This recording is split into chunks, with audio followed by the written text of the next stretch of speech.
Hello guys, कैसे हो आप। तो गाइस, आज हम आपको बहुत ही अच्छी राजस्थान कल्चर काके के ब्लॉग में जानकारी देने वाले हैं। तो गाइस, चलते हैं आप और हम ये जानकारी राजस्थान कल्चर काके के ब्लॉग में प्राप्त करते हैं। राव सेका का के दोना। उपयुक्त बातचीत से कुछ पीछे ही राव सेका ने 25 ऊँटों से मुल्तान में डाका डाला। राव सेको जी ने मुल्तान में डाका डाला और बहुत सा धन माल लेकर वे वापस पुगल की ओर लौट रहे थे। मुल्तान के सूबेदार ने सवारों से राव सेका का पीछा किया और मार्ग में ही घेर लिया। सेको जी को रास्ते में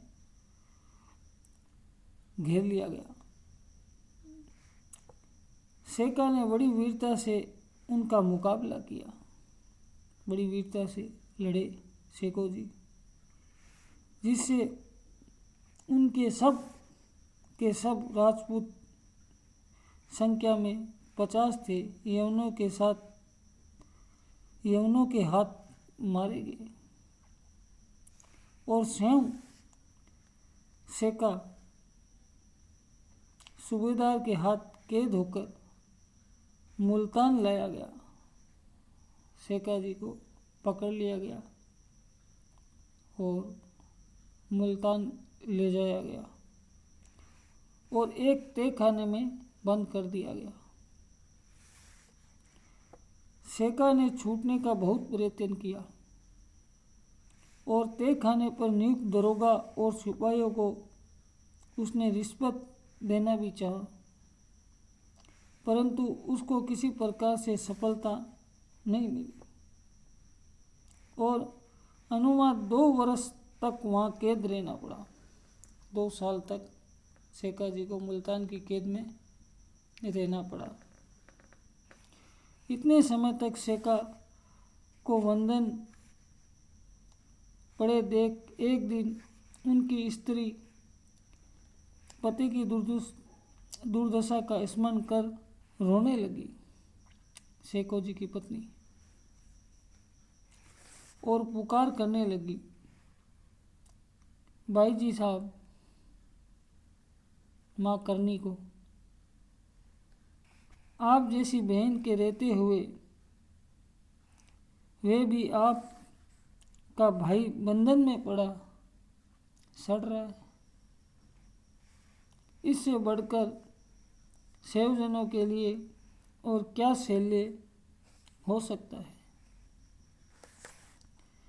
क्या लोग ये कहकर ताना नहीं मारेंगे कि श्री करनी जी का सहदर्श देवी शक्ति संपन्न बहन को पाकर उनके सार पर कूदने वाला उनका धर्म का भाई मुगल राज्य का स्वामी होकर भी अनाथ की भांति मुसलमानों के बंधन में पड़ा हुआ है।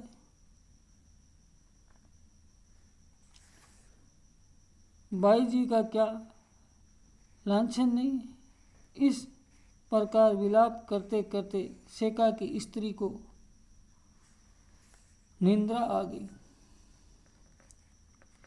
तो वह सपन में क्या देखती है कि हाथ में त्रिशूल लिए श्री करनी जी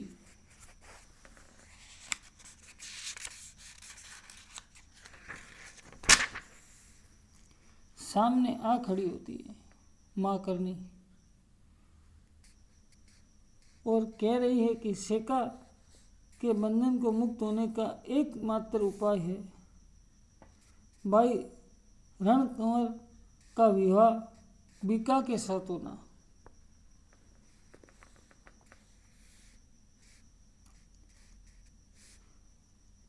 बीका के साथ सेका की पुत्री का विवाह का आयोजन। निंद्रा से उठकर जब सेका की स्त्री ने अपने पुत्र हेरू को बुलाकर सपन का विवरण कर उसे प्रकट किया तो उसने अपने सहयोजनों से इस संबंध में परामर्श किया तो सब सुनकर यही सलाह दी कि प्रथम श्री कर्णी जी के पास देशमुख चलना चाहिए, देखें कि वे क्या आज्ञा देती है। तदनुसार शेखा की स्त्री ने अपने पुत्र अमात्य और कई सवारों के साथ लेकर देशमुख पहुंची और प्रदक्षिणा कर उनके पगों लगी। कुशल प्रश्न के अनंतर श्री कर्णी जी ने पूछा कि रण कुंवर का विवाह कहाँ स्थिर किया है। शेखा की स्त्री ने उत्तर दिया कि स्थिर करना तो आपके हाथ में है। श्री कर्णी जी ने कहा, मैं तो पहले ही स्थिर कर चुकी हूँ और भाई के समक्ष अपना अभिप्राय भी प्रकट कर चुकी थी, परंतु उसने स्वीकार नहीं किया। इस पर शेखा की स्त्री ने उत्तर दिया, भाई जी, आपके वीर ने तो अस्वीकार किया था, परंतु रूढ़ी के अनुसार पुत्र पर पिता और पुत्री पर माता का स्वतः अधिक माना जाता है, इसलिए मैं आपके आदेश को स्वीकार करती हूँ और सिर के बल उसका पालन करूँगी। इस पर श्री कर्णी जी ने आज्ञा दी, यदि तुमको स्वीकार है तो विवाह का लगन यहीं स्थिर कर दो और पुगल पहुंचकर बिका के टीके का दस्तूर भेज दो। इस बार शेखा की स्त्री ने कहा, आपका भाई अनुपस्थित है, मैं विवाह क्यों कर होगा और कन्या दान कौन करेगा। श्री कर्णी जी ने उत्तर दिया, इसकी चिंता मुझको होनी चाहिए, न कि तुमको। भाई ठीक समय पर पहुंच जाएगा, तुम अपने कार्य की चिंता करो। निदा राव शेखा की स्त्री ने पुगल पहुंचकर अपने पुत्र कुंवर हरू और राज्य के प्रधानमंत्री गोगली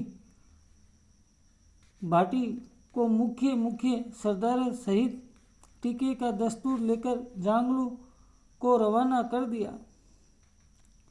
वे लोग पुगल से चलकर प्रथम देशमुख पहुंचे और श्री कर्णी जी की आज्ञा प्राप्त कर जांगलू को रवाना हुए। उधर श्री कर्णी जी पहले ही कंवर बिका को बुलाकर कह दिया कि तेरे टीके का दस्तूर पुगल से आ रहा है, उसको तू स्वीकार कर लेना।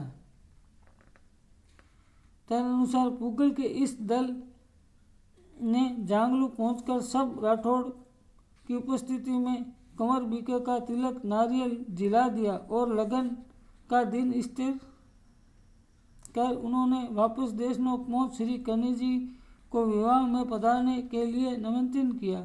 श्री कर्णी जी ने निमंत्रण स्वीकार किया।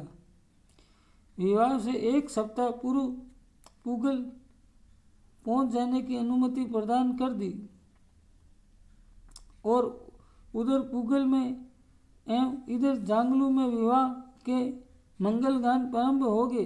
बिका ने भी अपने काका कांदल को श्री कर्णी जी को विवाह में निमंत्रण करने के हेतु देशमुख भेजा, परंतु श्री कर्णी जी कहा कि मैं विवाह एक सप्ताह पूर्व जांगलू जाऊंगी और मांडे में सम्मिलित हो जाऊंगी, वर पक्ष में सम्मिलित नहीं हो सकती। तब राव कांदल पीले चावल दिखाकर वापस जांगलू को लौट आया। तो गाइस, ये छोटी सी जानकारी आज हमने आपको राजस्थान कल्चर काकी के ब्लॉग में दी। ऐसी जानकारी हम आपको आगे भी देते रहेंगे। तो गाइस, हमारे चैनल को ज़्यादा से ज़्यादा लाइक करें, शेयर करें और सब्सक्राइब करें। आगे का वीडियो लेकर हम फिर आपके सामने बहुत ही जल्दी आएंगे।